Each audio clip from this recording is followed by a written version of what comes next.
Podcast. Once again, it looks like LinkedIn is not cooperating with us, but I have put out a link for YouTube, for Facebook, and for our studio right here at Riverside. So hopefully, y'all, uh, if you're trying to find us on LinkedIn and you can't, just go to the most recent post I put out, and there is a link in there for our studio at Riverside. All right, with that said, I get to welcome my friends in no particular order: Stephanie Howard, Scott Kraft, Jordan Johnson, Joe Rivet, David Duhame. Our cast of characters is back, and we are ready to jump in and have a great conversation. As always, I want to say thank you to each and every single one of you for tuning in, logging on, and hanging out with us twice a month as we bring these live productions to you. So, with that said, I just want to quickly ask, how's everybody doing? Y'all on mute. Doing great. Doing great. Good to be here. Yep. Ready for spring. Good. David and Stephanie, you guys doing good? Doing well. All right. Jordan, I know that you were at the American Bar Association meeting last week, and you were sending me some interesting text messages and some emails while you were there, and sort of was jealous. I was like, man, I wish I would have known that that thing was going on over in Nashville and could have headed over and hung out with you for a little while. Last time you and I were in Nashville together, it was for a trial. Yep, So, it's been a minute. Or was that Memphis? That was Memphis. Yeah, that was Memphis. Yeah, that was Memphis. Never mind. Yeah, I won't even talk about Memphis. All right. So with that said, let's just go ahead and jump in. Again, thank you all for being here today. I want to start with our very first topic because I think this is something. No, scratch that. I know that this is something that is of significant concern to me, and it should be of significant concern to everybody out there.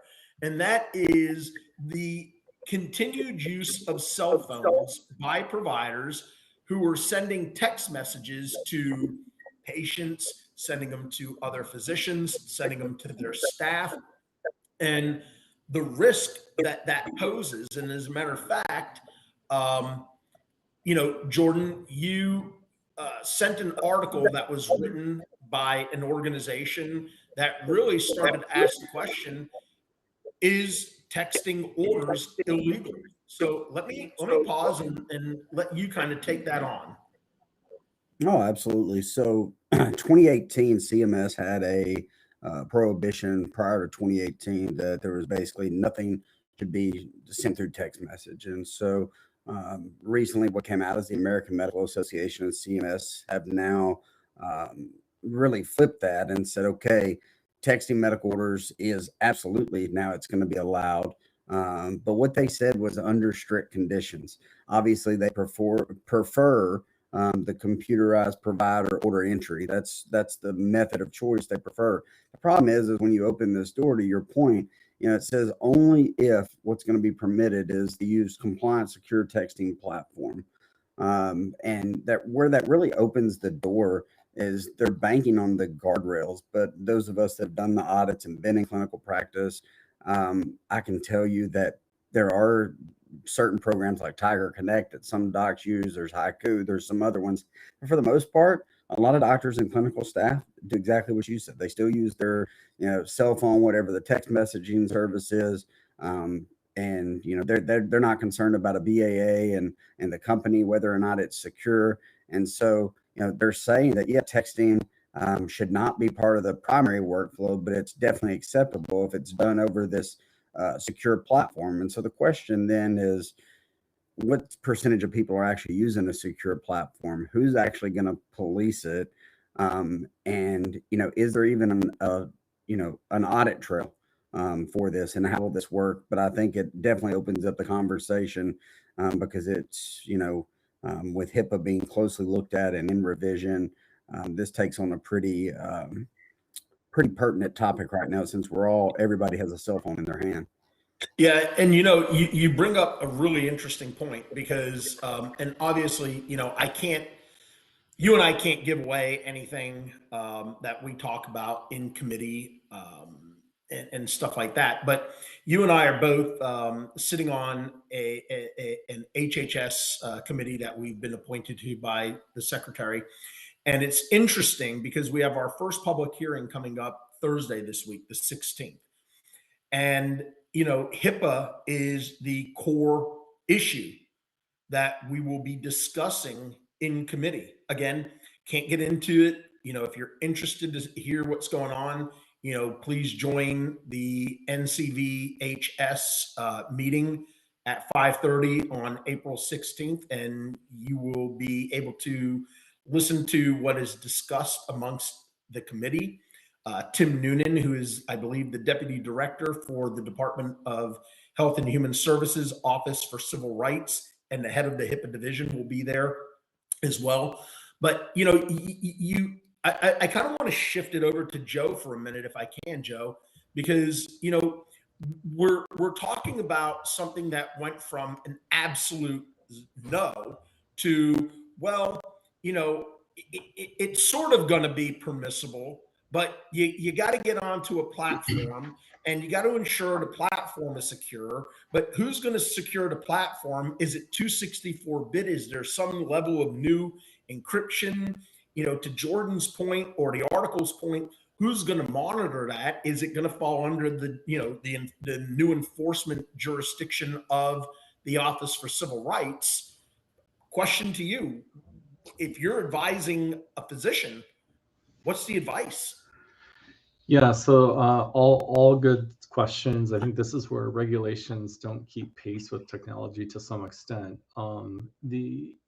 If you have an EMR method in which you can do secure texting, obviously that should be the method that you would use, because you need to make sure that you're compliant with those safeguards. But I'd back up a little bit too. Is one, the physician has to have established care. I just can't text Jordan. He's never seen me before and ask for a script or some type of evaluation or whatever through text, and then he does that. That would be problematic from a patient safety standpoint. Also, too, is the ability of allowing the patient to either opt in and opt out of any type of electronic communications is really important as well. Presuming that we have some type of safeguards in place. If you're using your personal device and you're going to be exposed, you're not going to have the reasonable safeguards in place in the security controls that are going to be required under HIPAA. I think too, there could be a risk of having those texts intercepted, or could be, you never know somebody's personal situation where somebody actually takes over their phone. In those cases, there could be some federal charges involved, depending if there's harm.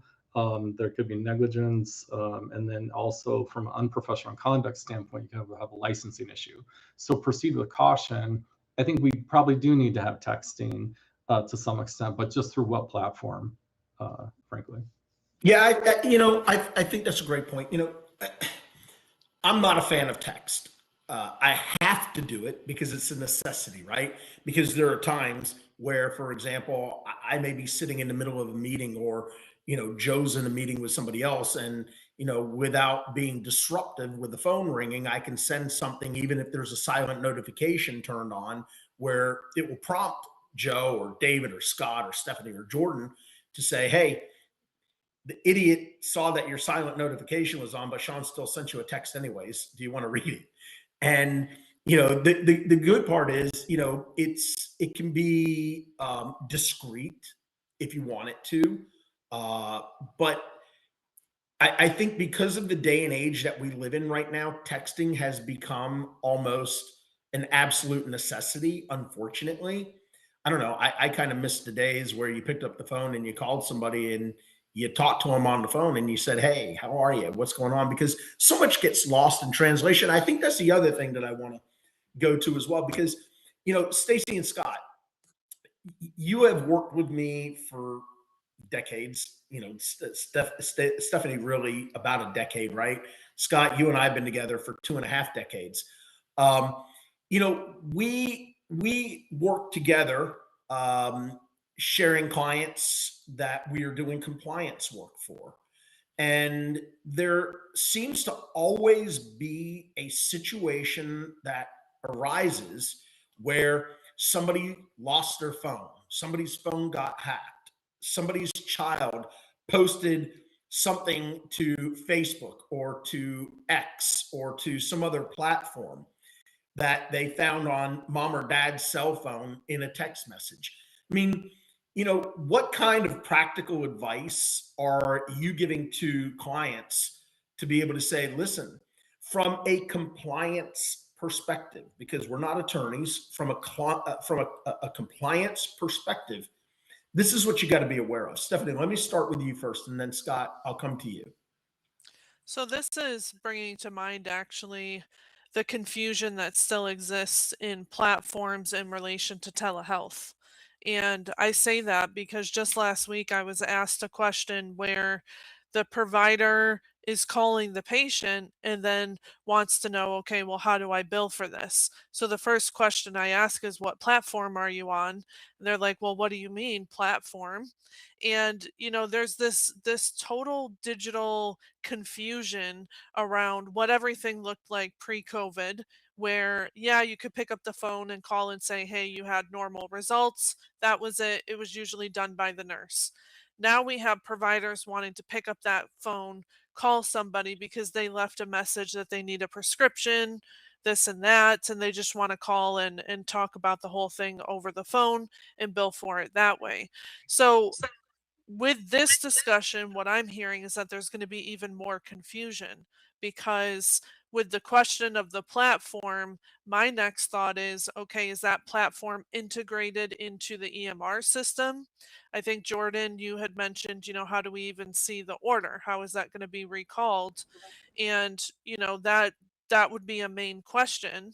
And then beyond that, if they're doing all of that, I would think, and Scott, I know we've been asked crazy questions about what you can bill for, but I think it's going to lead into that as well, where not only are they going to want to do this to direct staff that are there, but they're probably going to want to bill for it.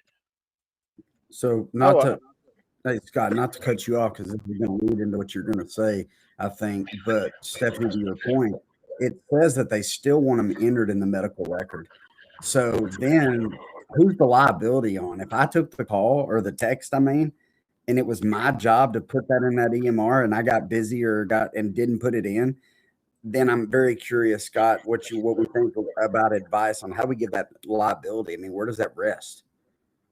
I think the challenge we have with texting in general is that in every conversation I have about data security and, making sure we're using secure platforms, like nothing is faster or easier than just like sending the message. And I think we build in, it builds in this level of frustration on the provider side because there's just nothing easier than picking up your phone and texting. And I think there's a perception on the provider side that these are not really serious things, right? Like the person knows they want it, like it's easier for us to text. And it's one of those situations where it's not a problem until it is. And then when it is a problem, it's a very big problem. And that to me has always been my biggest, not hang up on my end, but like the biggest sort of trouble spot I have with the provider side is, they had pagers or beepers back in the day, and it's like, okay, you'd run and you take a phone call or whatever, and now they're just like, well, I'm just going to send this message.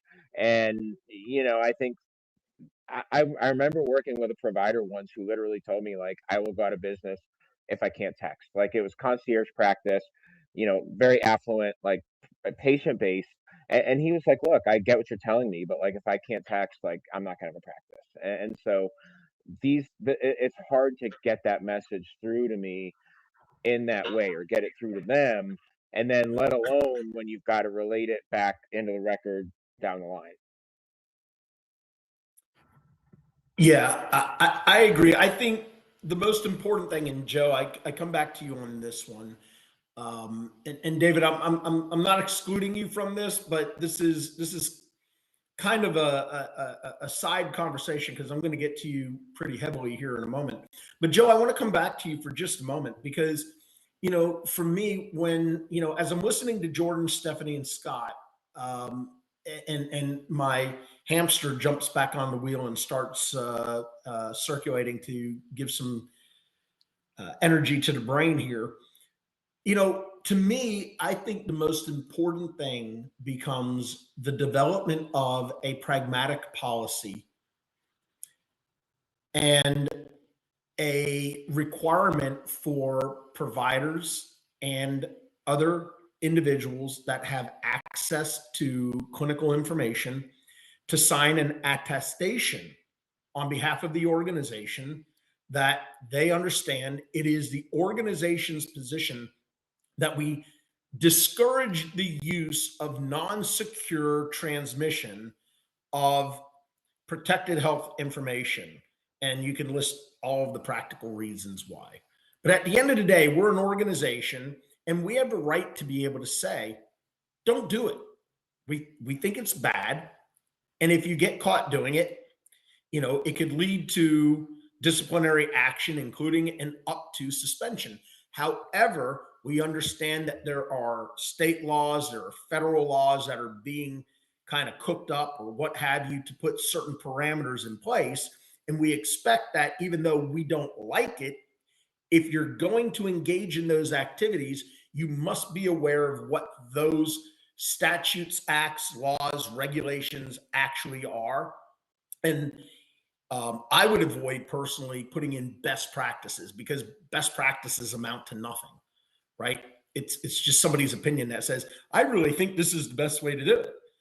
It's not binding, right? So what I'm asking you is from a lawyer perspective, to cover someone's assets, does it make sense for them to craft a very specific policy with an attestation that should the individual violate it, we at least have something that we can point to say, listen, as part of our overall culture of compliance, we've built this policy. We even went so far as to give it to every single clinical professional within the organization who has access to protected health information, who could order or prescribe. And they attested to the fact that they understand these are their roles and responsibilities to ensure the safeguarding of this information. One, do you think that's a good idea? Two, would that really hold up and protect somebody, an organization? Yeah, I think it's a good idea. To the extent that it could hold up, I think it would prove on an OCR audit if you had a complaint that, look, we did everything in place. We don't allow this. We don't encourage it. In fact, we discourage it. On the flip side, you can't control inbound messages. So if I'm going to email or text Stephanie as a patient and she has no ability to stop it, I've already planted that into her phone, into her text messaging. She could then redirect me back to the EMR system. She'll put in a message there, or the nurse will follow up with you through the EMR portal. I think that's a method that could work too, because keep in mind, a lot of times these phones are synced to iPads, other phones, etc. So while you're at work, it's popping up at home with all these messages. So I think, Sean, to your point, it's a really great idea to discourage it, but at the same time, your phone's not going to burn up in flames because you've received an inbound unsolicited message that's got PHI. I think when that happens, redirect them to the EMR and start making sure that patients are using that. To Jordan's point, it's now documented in there. It's not really much different than telephone order when we actually use telephones for their intended purpose. So, and I think you raised such an incredibly important point and a good point. Thank you for doing that.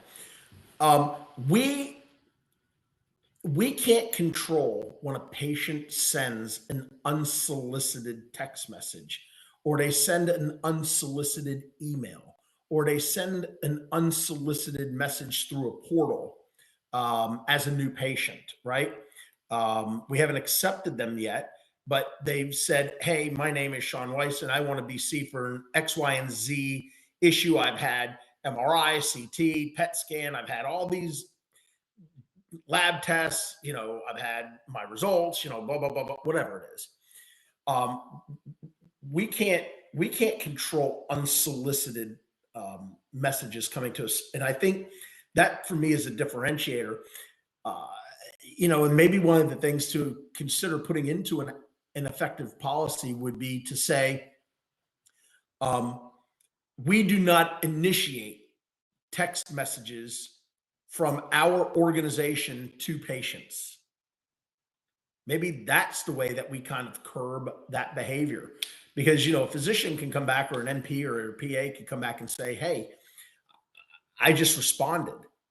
So we got to find a way to come up with, a good policy. And maybe that's something that I'll work on and try to structure. Scott, I see you're getting ready to say something. Go ahead. Yeah, one thing I was going to just add to that, and in theory, you can control it, right? Because if I have to have your number to text you.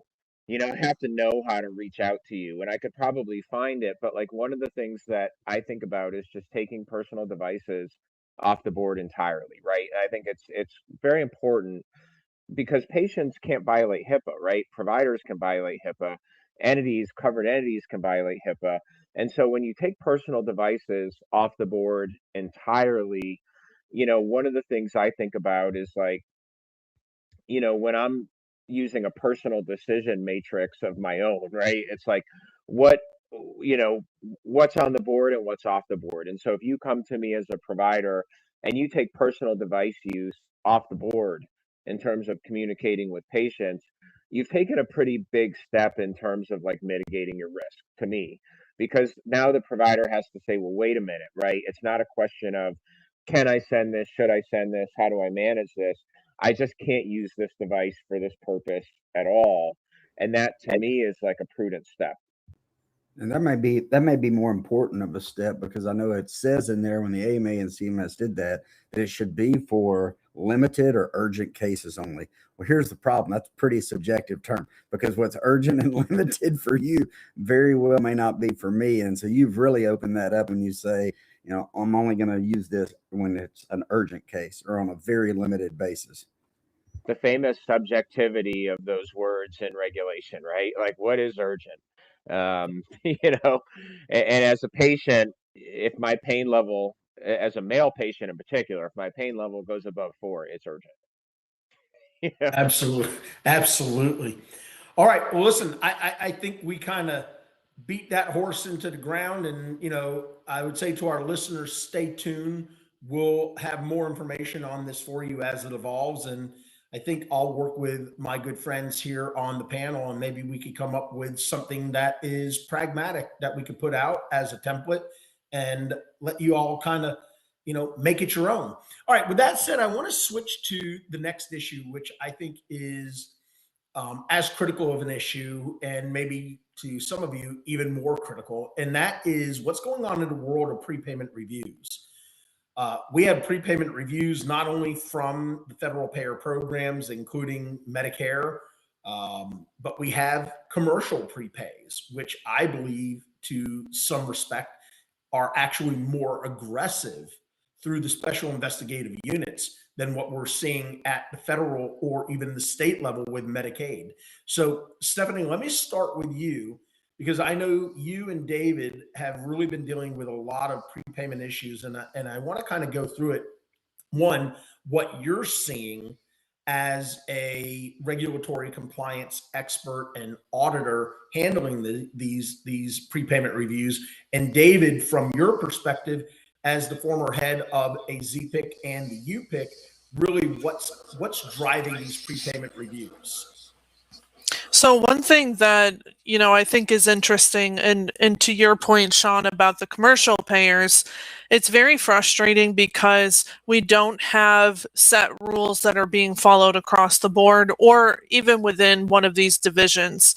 And what I mean by that is when we get notifications from CMS regardless of the type of review, the contractor, whatever it may be, there's protocol in place that's being followed and it's published. We know what to expect. They're telling us expectations, they're telling us timelines, all of that. And when it comes to dealing with the commercial payers, you're up to the mercy of whoever it is that you're dealing with. And, they may have protocol that they're following internally, but they sure don't always let you know that, especially not in writing, not always in meetings. And one of the situations I'm dealing with currently, I have a client that the payer essentially doesn't like that they're reimbursing these particular claims, and there is a high volume of them because it is the basis of their organization.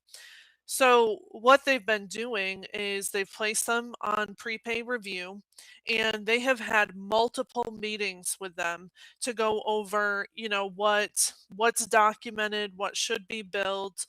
And I haven't been involved in any of the meetings, but every time I ask the client afterwards, how did it go? And they tell me, and I'm like, no, that's complete crap. What they're telling you just doesn't make any sense.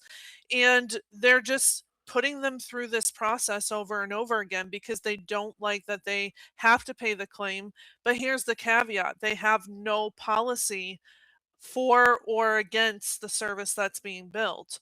So when they go to these meetings, they're not even referencing CMS. It would be better if they were referencing CMS, but they're just saying things like, well, Encoder Pro says this. And that can be based on payer policy, it can be based on CMS. But we know that Encoder Pro is more of an educational tool that has nothing to do with reimbursement. And they're sitting here reading that information to them, telling them that they need to change what they're doing. So it's been multiple months going through this. They're looking currently at what it looks like to report the payer to the state Department of Insurance because it's just getting so out of hand. But it's just, it's this continued hamster wheel of nonsense. So, David, that brings me over to you because when we talk about nonsense, that just breeds government and payer intervention and third party bounty hunters, as I affectionately like to refer to some of these lovely individuals. When you had the privilege of being the head of a ZPIC or a UPIC, and a discussion around prepayment was brought to you, what did you use as your litmus test, if you will, for making a determination as to whether or not somebody should be placed onto prepayment review, knowing full well that you're going to disrupt the revenue cycle, not in a good way, put strain onto the organization, and ultimately create what would appear to be an adversarial relationship between you at the ZPIC/UPIC versus the provider and or the health system/hospital network. So And I generally, want to be clear, I'm okay. not trashing. Oh, yeah. I'm not trashing. Oh, no. anyone. Mhm. But this is the harsh reality that providers live in right now. Oh, So yeah. please go ahead. So, and I have this because I was also the SIU director at Anthem, so I can kind of talk from both the plan perspective as well as even from the government perspective, which is you always want to, we would generally do some form of analytics. We're looking for an outlier. We're looking for aberrant activity before we even start the prepay. And then you're going to initiate the prepay. But to Stephanie's point, it was always based on policy. We can't just randomly deny things based on a system like Encoder Pro. And one of the key things that you were trying to do with prepay is it wasn't as much, I mean, if somebody was egregious and they're potentially committing fraud, then yes, this is an opportunity to see that. But as we talked about before and others, because the policies themselves can be somewhat problematic and how they can be interpreted, a lot of it is education. So Stephanie, for me to hear that somebody's not giving that, because the idea is you want to change the behavior. And especially from a health plan perspective, I'm actually surprised it would be that aggressive, because it was definitely ingrained in us, minimize provider abrasion. Your job is to go in there and try to identify a problem, help them fix it, and help them become compliant. It's not to go in and disrupt the practice and create all kinds of challenges, because if we got a complaint, especially with Anthem, if I got a complaint from a provider that we were being aggressive, I mean, they would be starting to look at what we were doing. Why are you doing this activity? And similar, even in the UPIC and ZPIC world, if we got the worst thing you wanted was a congressional to come through the door, because you're going out after a provider, and you're not providing information that you need. But the design behind prepay is to change the behavior and to provide the education. And if they're not doing that, that in and of itself is problematic. And I could see from the provider perspective where they would have a reason to complain, because tell me what I'm doing wrong so I can fix it. Tell me where the policy is, I can fix it. The other thing from a prepayment review, especially at the UPIC and ZPIC level, is because you have those levels of appeal, if you start losing dramatically at those levels of appeal, that's problematic too. So those are kind of, Sean, a little bit of the litmus test is why we did it, but also how well it withstood appeal.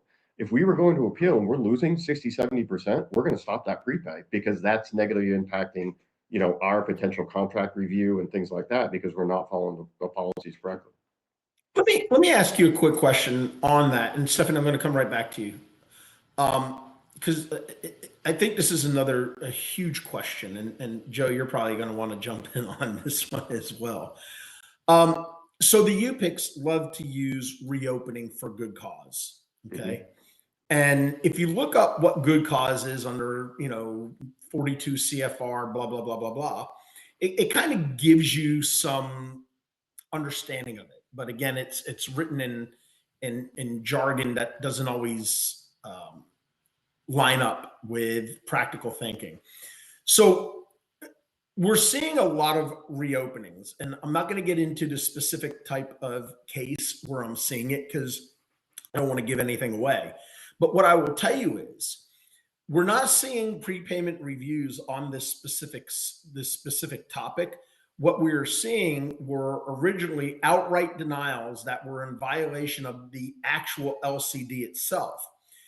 These have now, a half a dozen of these cases I've taken to administrative law judge hearings.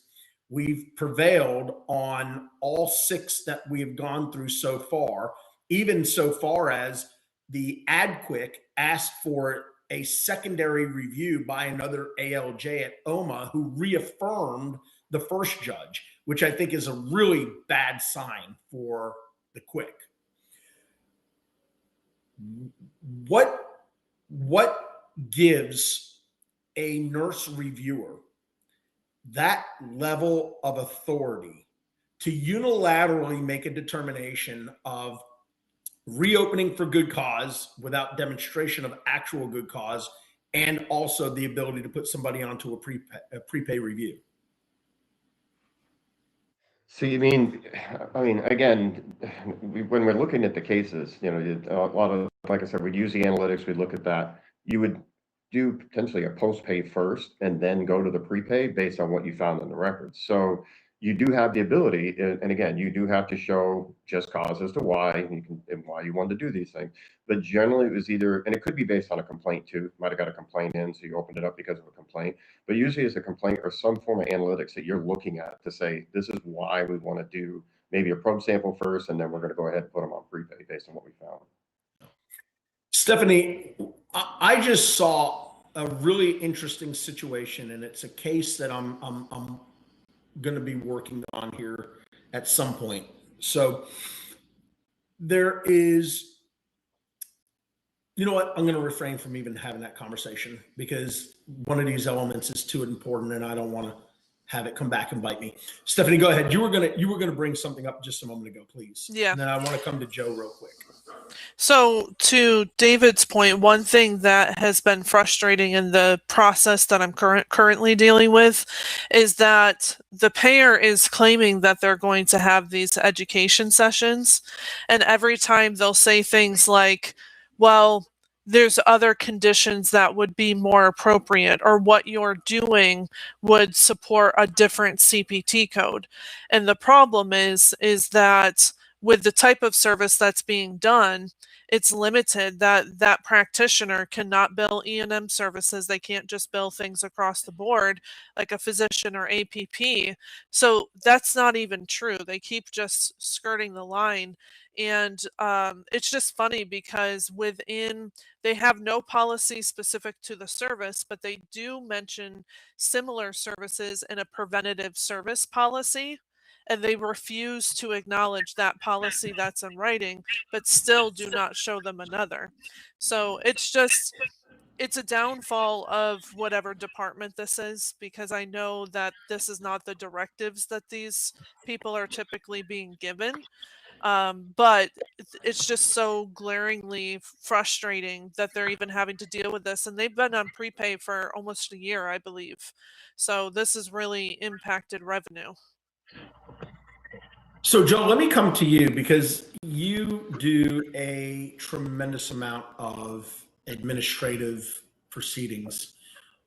What is some guidance and some practical words of advice that you can give to those in the RCM right now, stakeholders, leadership at medical practices who are dealing with these prepayment reviews, these reopenings for quote unquote good cause, et cetera?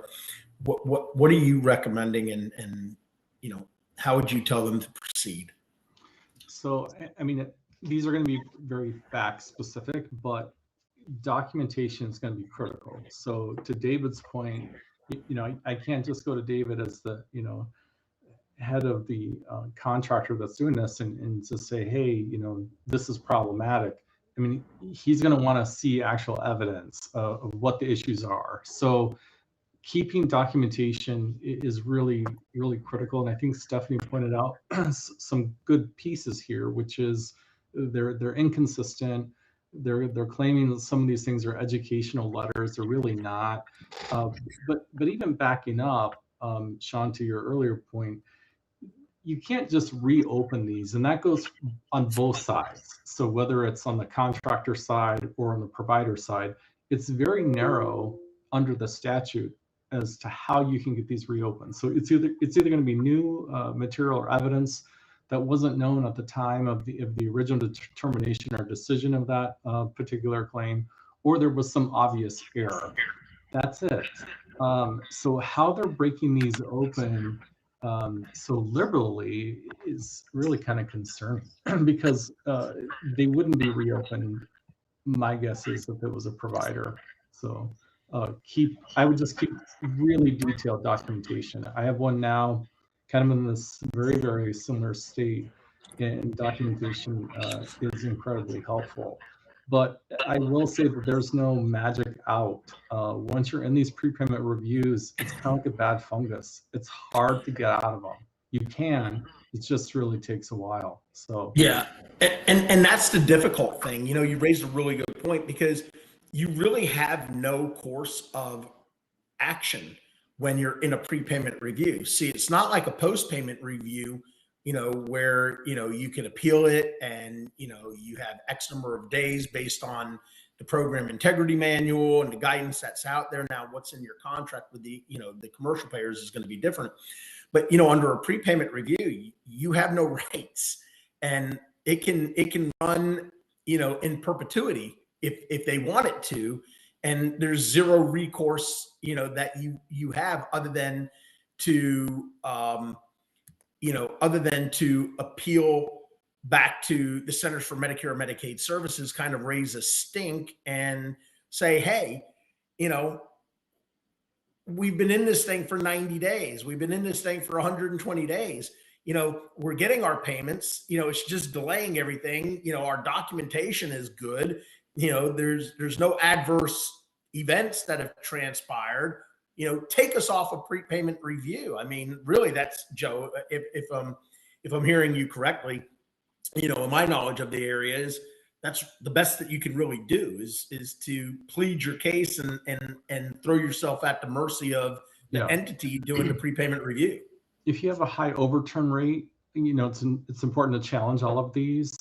In reality, the plan much of public opinion really has no interest of putting people on prepayment review because it also slows down their side. It's an administrative burden. There's a lot to manage. I mean, there's an intended purpose for it, but it seems like it's being used a lot more liberally, I would say lately, probably over the last year or so. But if you can challenge these prepayment reviews, get an overturn rate, go back to the plan to say, hey, we've had 80-90% overturn rate. Likely they're not really keeping track of the specific tax ID. So you're going to have to be the one to bring it forward, and then they'll take a look at it. And typically that's when you can get off of these, from my experience. Got it. So that's going to shift us to our last topic of the day, depending on how long this one goes. We may be able to get to the FTC, Jordan, but I think this next topic fits nicely because Joe gave us a segue to it. It's all about the documentation. So with that in mind, Scott, you've been doing some audits for critical care services and for other types of services recently. And one of the things that you have been finding specifically with respect to critical care services is the lack of support within the documentation to substantiate the billing of critical care services. Kind of talk us through what you're seeing, and then let's talk about a practical solution to those and how people deal with that. Sure. So just to maybe back up for a second, I'll try to not make this explanation start with when the dinosaurs came, but I think about documentation in general as being about like show me, don't tell me. So we've got these guidelines that as auditors we apply, as I say to, providers, the clients I work with, like really all I'm doing is taking the rules as are written, interpreting them and applying them. And so what I have found happening more, at least in my work over the past few years, is a tendency of providers to say, well, I'm going to help the auditor out. I don't know if that's what they're thinking. That's how I read it sometimes. I'm going to help the auditor out by coming in at the end and just, I'm going to tell you, Scott, this is a critical care service. Or I'm going to tell you this is a high level service, just in case when you read the note, you weren't able to pick that up. And what I'm finding with critical care, so to me, critical care is the actual imminent threat to the patient's life or bodily function, the actual deterioration of a major organ system. It's not, it could be happening tomorrow. It's not, it could be happening like 2 hours from now. It's happening now. And so what I will find providers starting to say in template form is, hey, this patient has heart failure, this patient has respiratory failure. They could deteriorate or decline at any time. So this is a critical care service. And I'm coming back and saying, like, when that decline happens or when it begins or is imminent, that's the critical care service. Because I'm finding situations, I literally read a note last week where the subjective was the patient feels much better, they're up and walking around, and they're ready to go home. A lot of the notes carried forward from the previous day. So I'm looking what they're updating, right? And like you'll see the updates. The updates are like resolved, improved, like I'm off this med, I'm and then I'll get to the end and I'll have that sentence that's like, well, this patient has a serious condition and at any time they can go into a life-threatening decline. And the message that I'm saying to the provider is when at any time happens, that's the critical care service. And I will see the same thing with higher level services too, in some instances where the provider's billing the third level in the hospital or the fifth level in the office based on the potential that something could happen. And to me, it's as a point of documentation, it's when it actually happens that's what begets the service. And I find it with intensivists where I think as long as I'm doing this work, as long as I've been doing this work, intensivists have a habit of holding on to critical care for a day or two longer than is probably supported sometimes, where the patient comes in and they're critical. They may be critical on the second day, and by the third or fourth day, they're better, but the intensivist is used to billing critical care, and that's what they bill. This is sort of another escalation of that, where again, they're saying like, look, this patient is on the razor's edge. And to me, I think we have to have conversations with providers about the difference between a patient who is very ill versus like a patient who requires a critical care intervention like in this moment. And some of the questions that we should be asking are, if I rendered this service, or if you as the provider rendered this service 4 hours later, would anything be different, right? Would the fundamentals of the visit be any different? And I think when we have those conversations, that's when we start to draw that line a little bit better between, I think the feedback I get from providers sometimes is, how could you say this isn't critical care? This patient needs to be in the hospital. Those are two very different things, right? Like, we're not saying this is a healthy person.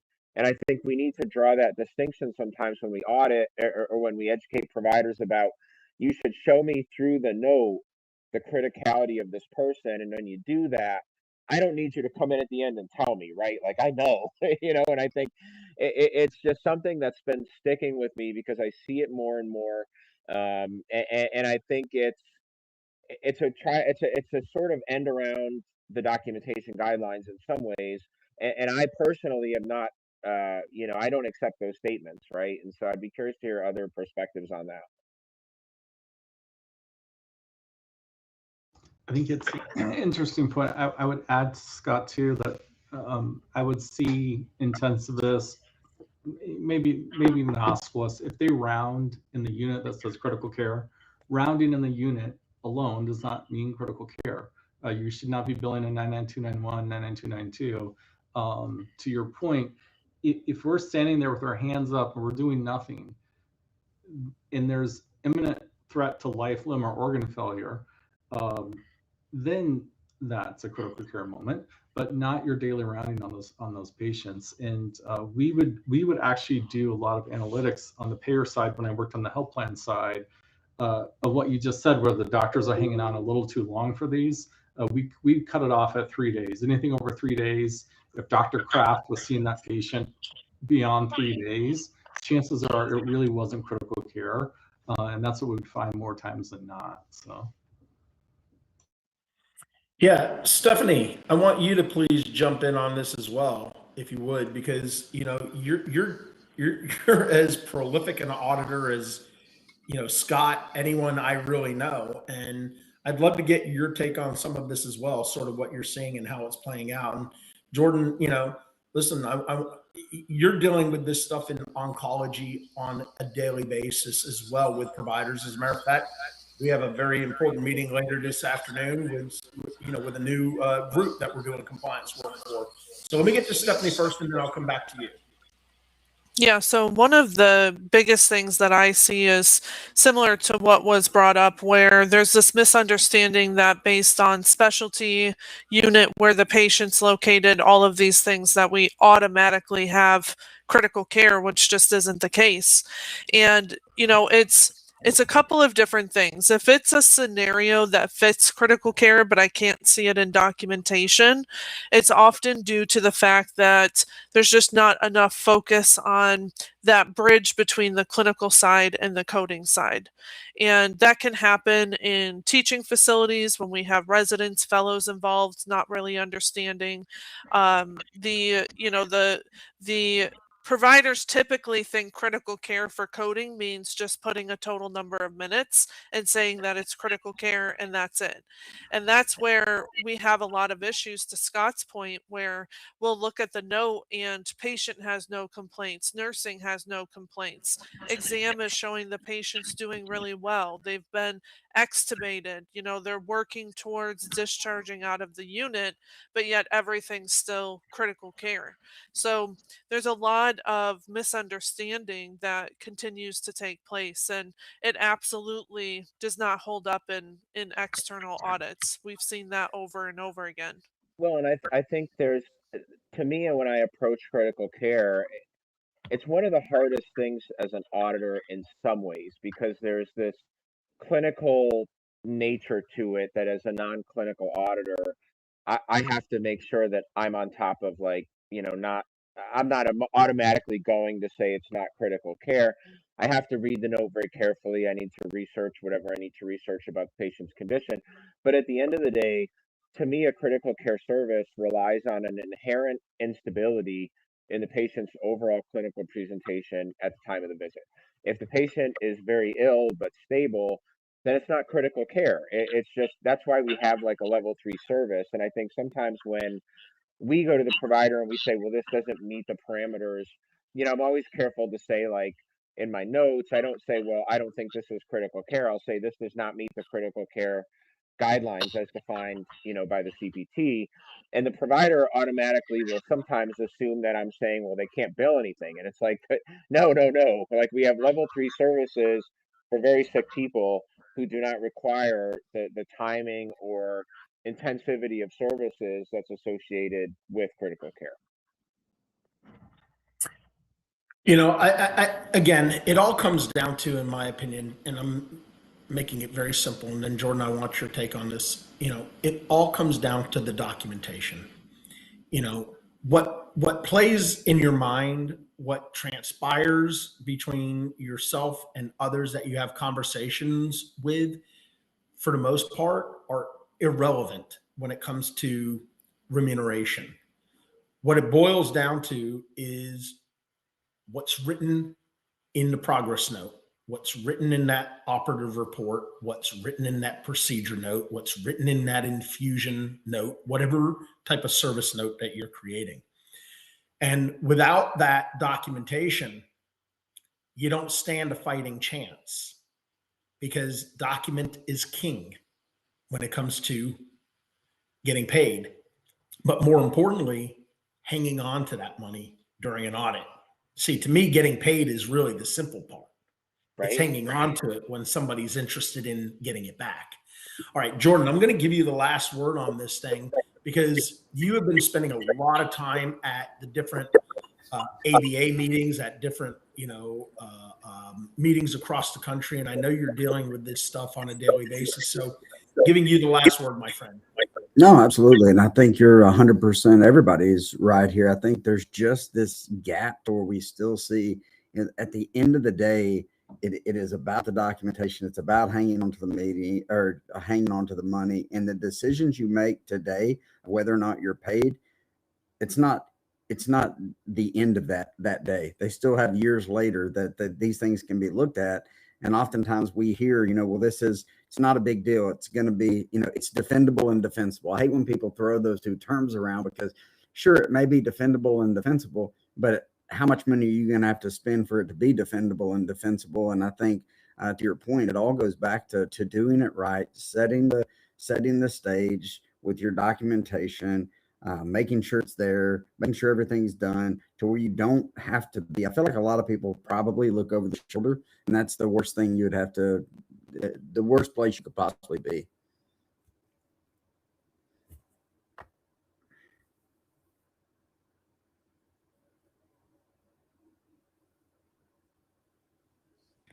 All right, Jordan, I agree with you 100%. I think that's going to take us right to the end of this Monday roundtable. I want to say thank you so much to Stephanie, David, Jordan, Joe, and Scott for joining in as always. This episode is going to immediately be rebroadcast out on LinkedIn. You can also find it on Spotify or wherever you listen or download your favorite podcasts from. The cast and I will be back in 2 weeks. I will make certain on the Friday before we get something posted to let you know that we will be coming to you live. Hopefully one of these days, LinkedIn will figure out how to get us back on track the right way. But until then, we'll keep just pushing it out through the rebroadcast link that they allow us to use. All right. Terry Fletcher and I are going to be back tomorrow with a brand new #Terry Tuesday episode. So until then, remember, be good to yourself, but more importantly, y'all be good to each other. Take care.